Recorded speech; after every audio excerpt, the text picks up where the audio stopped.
Hi friends, welcome to కొత్తగా చందమామ కథలు. ఈరోజు మనం తెలియని గ్రంథం అనే కథ చెప్పుకుందాం.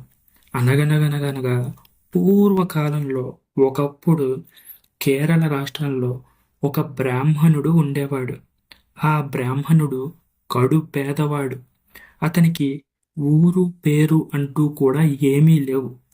కానీ చెప్పలేనంత భక్తి మాత్రం ఉంది.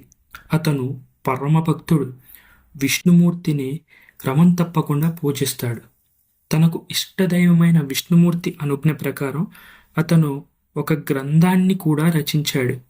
ఎంతో ఆవేశంతో రచించిన ఆ గ్రంథాన్ని తీసుకువెళ్ళి అతడు ఆనాటి కాలంలో ఉన్న గొప్ప గొప్ప మహాపండితులకు, విద్వాంసులకు కూడా దాన్ని చూపించాడు. చూపించి దాన్ని చదివి వారి అభిప్రాయం తెలపమని కోరాడు. దాన్ని చూసిన ప్రతి ఒక్కరూ అసలు ఇదేం రాతయ్యా, బ్రహ్మలిపి, ఇదేం భాష, దేవభాష అంటూ ఎంతగానో గేలి చేయసాగారు. ఆ బ్రాహ్మణుడికి ఆ మాటలు వింటూ ఉంటే ఎంతగానో విరక్తి కలిగేది. కానీ అతని భక్తి అతన్ని బతికిస్తూ ఉండేది. అందుచేత ఆ గ్రంథాన్ని అతను చంకన పెట్టుకొని ఒక గొప్ప యాత్ర చేద్దామనే ఉద్దేశంతో బయలుదేరాడు. కొన్నాళ్ళకి అతను వెళ్ళి ఒక పెద్ద మహారణ్యాన్ని చేరుకున్నాడు. ఆ అడవిని చేరుకున్నాక అతనికి ఎటు పోవడానికి అడుగు ఒక్కటి కూడా ముందుకు పడలేదు. పైగా ఎంతో అలసిపోయి ఉండడం వల్ల ఒక చెట్టు నీడన తను ధరించిన అంగవస్త్రాన్ని పరుచుకొని దైవ ధ్యానం చేసుకుంటూ పడుకున్నాడు. అయితే అతను నిద్రపోవడానికి ఎంత ప్రయత్నించినా సరే అస్సలు నిద్ర పట్టిందే కాదు. ఇలా ఉండగా అర్ధరాత్రి సమయాన ఒక సన్యాసి అతని ఎదుట కనిపించాడు. ఆ బ్రాహ్మణుణ్ణి ఎంతగానో బాగా పలకరించి కుశల ప్రశ్నలన్నీ వేశాడు. ఆ సన్యాసికి ఆ బ్రాహ్మడు తన చరిత్ర అంతా పోసగుచ్చినట్లు విప్పి చెప్పాడు. తను ఎంతో కష్టపడి రాసిన ఆ గ్రంథాన్ని అతనికి చూపించాడు. సన్యాసి అతని చరిత్ర అంతా విని ఎంతగానో జాలి చెందాడు. అతను బ్రాహ్మణుడితో, ఓయి బ్రాహ్మణుడా, శివరాత్రి నాడు బయలుదేరి నువ్వు తిన్నగా గోకర్ణ మహాక్షేత్రానికి వెళ్ళు. ఇది కర్ణాటక దేశంలో ఉంటుంది. అక్కడ తూర్పు దిశన ఉండే గోపురం వద్ద జాగ్రత్తగా కనిపెట్టుకుని ఉండు సుమా. ఏం జరుగుతుందో చూడు. అయితే అక్కడ జరిగేది నువ్వు ఒక్క పిట్టకి కూడా తెలియనివ్వకూడదు. తెలిస్తే నీ ప్రాణానికే ప్రమాదం వస్తుంది అని హెచ్చరించి అదృశ్యమయ్యాడు. ఆ ప్రకారం ఆ బ్రాహ్మణుడు కర్ణాటక వరకు నడుచుకుంటూ వెళ్ళి గోకర్ణ క్షేత్రాన్ని చేరుకున్నాడు. తూర్పు గోపురం వద్ద నిరీక్షిస్తూ ఉండగా మెల్లగా సూర్యాస్తమయ సమయం అయిపోయింది. ఇంతలో ఒక వృద్ధ బ్రాహ్మణుడు 4 కుక్కలను వెంటబెట్టుకొని సరిగ్గా అతని వద్దకే వచ్చి నిలబడ్డాడు. ఆ వృద్ధ బ్రాహ్మణుడి దర్శనం కాగానే ఈ పేద బ్రాహ్మణుడిలో ఒక్కసారిగా చెప్పలేనంత చైతన్యం కలిగింది. ఆయనే తనకు తరుణోపాయం చూపించగల మహానుభావుడని ఈ పేద బ్రాహ్మణుడికి మనసులో తోచింది. వెంటనే పాదాక్రాంతుడయ్యాడు. తన దగ్గరున్న గ్రంథాన్ని ఆ వృద్ధుడికి సమర్పించాడు. దాన్ని చూసిన వృద్ధుడు చిరునవ్వు నవ్వుతూ, నువ్వు ఎంతో కష్టపడి రాసిన ఈ గ్రంథానికి ఈ లోకంలో మంచి వ్యాప్తి కలుగుతుంది. నువ్వు దీని గురించి ఏమాత్రం దిగులు చెందకు. అయితే నువ్వు నన్నే ఎందుకు ఆశ్రయించావు? నా దగ్గరికే రావడానికి గల కారణం ఏమిటి? ఇలా చెయ్యమని నీకు ఎవరు చెప్పారు అని పూసగుచ్చినట్లు అడిగాడు. అందుకు ఆ పేద బ్రాహ్మణుడు, మహాత్మా, ఈ రహస్యం నేను ఎవ్వరికీ వెల్లడించనని అతనికి మాట ఇచ్చాను కనుక దయచేసి మీరు నన్ను మన్నించాలి అన్నాడు.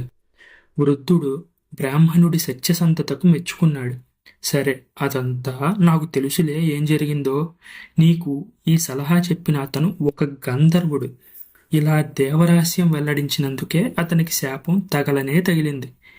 ఆ శాపానికి ఫలితంగానే అతను భూలోకంలో జన్మించాడు. లోకోపకారార్థం నువ్వు రాసిన ఈ మహాగ్రంథానికి కూడా అతనే అమరత్వం కలిగిస్తాడు అని చెప్పి ఒక్కసారిగా మాయమయ్యాడు. ఈ వృద్ధుడు వేదవ్యాసుడు. ఆయన వెంటనున్న 4 కుక్కలు 4 వేదాలన్నమాట. వేదవ్యాసుడు ఇలా చెప్పిన కొద్ది కాలానికే ఆ పేద బ్రాహ్మడు కాలం చేశాడు. అతని చేతిలో ఉన్న గ్రంథం అనుకోకుండా నదిలో కొట్టుకొని వచ్చి చంపకేసరి రాజుకు చేరింది. ఆ రాజు ఆ గ్రంథాన్ని అటూ ఇటూ తిప్పి చూశాడు. కానీ ఆ రాజుకి ఒక్క ముక్క కూడా అందులో ఏముందో బోధపడలేదు. ఆస్థాన పండితుడి చేతికి ఆ గ్రంథాన్ని ఇచ్చి, ఇవాల్టి నుంచి సరిగ్గా 41 రోజుల లోపల ఈ గ్రంథంలో ఉన్న విషయమేమిటో మాకు అర్థమయ్యేలా వివరించాలి. లేకపోతే నీ తల నరికించి కోట గుమ్మానికి వేలాడదీయిస్తాను అని ఆజ్ఞాపించాడు. దీంతో ఆ పండితుడికి ఏం చేయాలో అర్థం కాలేదు. ఆయన ఒక గొప్ప చిక్కులో పడ్డట్లు అయిపోయిందన్నమాట. అప్పుడు ఆయన ప్రేశిష్యులలో ఒకడైన రామానుజుడు గురువుగారు విచారంగా ఉండడం కనిపెట్టాడు. మీ విచారానికి కారణం ఏంటో దయచేసి తెలపండి అని గురువుని అడిగాడు, వేడుకున్నాడు, ప్రాధేయపడ్డాడు. కానీ గురువు ఎంతకీ రాజాస్థానంలో జరిగిన విషయాన్ని శిష్యుడికి చెప్పలేదు. అలా కొంతకాలం గడిచిపోయింది. చూడబోతే రాజు ఇచ్చిన గడువుకి ఇంకా ఒక్కరోజు సమయం మాత్రమే మిగిలి ఉందన్నమాట. ఇంకా ఏదైతే అదైందని చెప్పి రామానుజుడికి రాజాస్థానంలో జరిగిన సంగతి అంతా చెప్పేశాడు. అప్పుడు రామానుజుడు, గురువుగారు, మీరేమీ భయపడకండి, మీ ప్రాణాలకి ఏమీ కాదు అని భరోసా ఇచ్చాడు.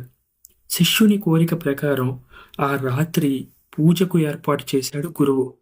ఆ పూజలో తాను తప్ప ఇంకెవ్వరూ అసలు ఉండనే కూడదని ఖచ్చితంగా చెప్పేశాడు రామానుజుడు. అర్ధరాత్రి సమయమైంది. గొప్పగా పూజ జరుగుతుంది. అయితే గురువుగారు తనకు ఉన్న ఆత్రంతో శిష్యుడికి తెలియకుండా అటక మీద దాక్కుని అసలు ఏం జరుగుతుంది, శిష్యుడు ఏం చేస్తాడు అని తొంగి చూస్తూ ఉన్నాడు.